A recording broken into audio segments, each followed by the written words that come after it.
Antibiotics क्या होता है? एंटीबायोटिक्स देखो, एंटी और बायोटिक्स, एंटीबायोटिक्स अपोजिट होते हैं या अगेंस्ट है, हम लिखना भूल गए, ठीक है। और ये बायोटिक्स मतलब होता है स्मॉल लिविंग बीइंग्स, ठीक है, या माइक्रो ऑर्गेनिज्म जिसे कहते हैं। और लाइफ प्रोसेस, ठीक है, माइक्रो ऑर्गेनिज्म मेनली बैक्टीरिया, ठीक है। और एंटीबायोटिक्स वे केमिकल सब्सटेंस हैं जो माइक्रो ऑर्गेनिज्म की विभिन्न प्रजातियों से प्राप्त होते हैं और जो कम सांद्रता यानी कि लो कंसंट्रेशन में अन्य माइक्रो ऑर्गेनिज्म को मारते हैं या उनके ग्रोथ को रोक देते हैं। क्लासिफिकेशन ऑफ एंटीबायोटिक्स, ठीक है, क्लासिफिकेशन ऑफ एंटीबायोटिक्स, ठीक है। तो इसमें पहला आता है स्पेक्ट्रम पे। तो पहले स्पेक्ट्रम पे हम लोग पढ़ेंगे। तो स्पेक्ट्रम जो होता है ये ब्रॉड और नैरो, ब्रॉड होता है और नैरो होता है, ठीक है। तो ब्रॉड में कौन कौन आते हैं? टेट्रासाइक्लिन और क्लोरोमफेनिकॉल, ठीक है, क्लोरोमफेनिकॉल और टेट्रासाइक्लिन ये ब्रॉड में आते हैं। उसके बाद ये नैरो, नैरो देखो, नैरो क्या होता है? नैरो, ब्रॉड मतलब चौड़ा और नैरो मतलब पतला, ठीक है। ब्रॉड मतलब चौड़ा होता है, तो टेट्रासाइक्लिन चौड़े में, उसके बाद क्लोरोफेनिकॉल, ठीक है। और नैरो पतला में पेनिसिलिन और स्ट्रेप्टोमाइसिन, ठीक है। और अगला देखते हैं। तो देखते हैं दूसरा क्या होता है, सोर्स या ओरिजिन की एंटीबायोटिक, ठीक है, अकॉर्डिंग ऑफ द सोर्स या ओरिजिन, ठीक है। तो इसमें पहले देखते हैं हम नेचर, ठीक है। नेचर में क्या होता है? नेचर मतलब प्रकृति से कैसे, मतलब नेचर से कैसे प्राप्त किया जाता है? टेट्रासाइक्लिन मतलब कैसे ना, मतलब क्या क्या प्राप्त होता है नेचर से? तो टेट्रासाइक्लिन और स्ट्रेप्टोमाइसिन, ठीक है।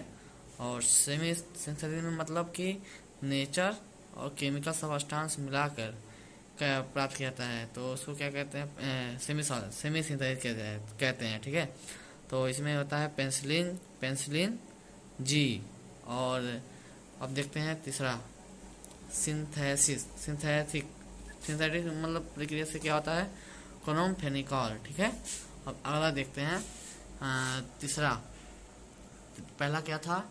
स्पेक्ट्रम था। दूसरा क्या था? सोर्स या ओरिजिन था, अकॉर्डिंग ऑफ स्पेक्ट्रम, ठीक है, अकॉर्डिंग ऑफ देयर सोर्स या ओरिजिन, अकॉर्डिंग ऑफ केमिकल सब स्ट्रक्चर। अब स्ट्रक्चर के बेसिस पे हम लोग देखेंगे, ठीक है। तो इसमें पहला देखते हैं, पहला बीटा लैक्टम, दूसरा एमिनोग्लाइकोसाइड, तीसरा टेट्रासाइक्लिन, चौथा माइक्रोलाइट्स, ठीक है। तो बीटा लैक्टम क्या होते हैं? बीटा लैक्टम रिंग होते हैं, तो जिसमें बीटा लैक्टम रिंग होंगे वो इसमें आएंगे, ठीक है। तो इसमें पेंसिलिन, ठीक है, बीटा लैक्टम में पेंसिलिन आते हैं। और ये क्या है? सेफेलोस्पोरिन होता है, ठीक है।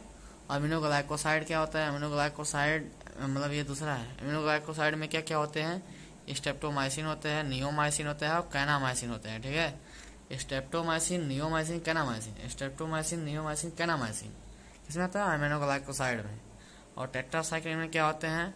टेट्रासाइक्लिन में होते हैं कि ऑक्सी टेट्रासाइक्लिन और क्लोरो टेट्रासाइक्लिन, माइनोसाइक्लिन और डॉक्सीसाइक्लिन।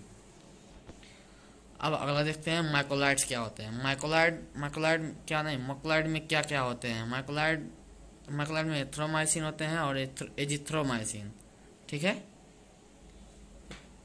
ये होते हैं आपके, ये इतना क्लासिफिकेशन होता है। स्पेक्ट्रम, ये देखो, ये स्पेक्ट्रम पे ये होते हैं। उसके बाद ओरिजिन पे ये होते हैं, इतना होते हैं। नेचर, ठीक है, सेमी सिंथेटिक्स में क्या क्या आते हैं। उसके बाद ये केमिकल स्ट्रक्चर में बीटा लैक्टम, एमिनोग्लाइकोसाइड, टेट्रासाइक्लिन और माइक्रोलाइड्स। एक बार आपको जल्दी जल्दी दोहरा देते हैं, मतलब इसको जल्दी जल्दी दोहरा देते हैं। एंटीबायोटिक क्लासिफिकेशन क्या क्या होते हैं? एक से पहला स्पेक्ट्रम होता है, सोर्स या ओरिजिन होता है, ठीक है, केमिकल स्ट्रक्चर होते हैं। तो स्पेक्ट्रम में क्या होता है? ब्रॉड, नैरो, ठीक है। और सोर्स ओरिजिन में क्या क्या होते हैं? नेचर होते हैं, सेमी सिंथेटिक होते हैं, सिंथेटिक्स होते हैं। और केमिकल स्ट्रक्चर में क्या क्या होते हैं? बीटा लैक्टम होते हैं, एमिनोग्लाइकोसाइड होते हैं और टेट्रासाइक्लिन होते हैं और माइक्रोलाइड्स होते हैं, ठीक है।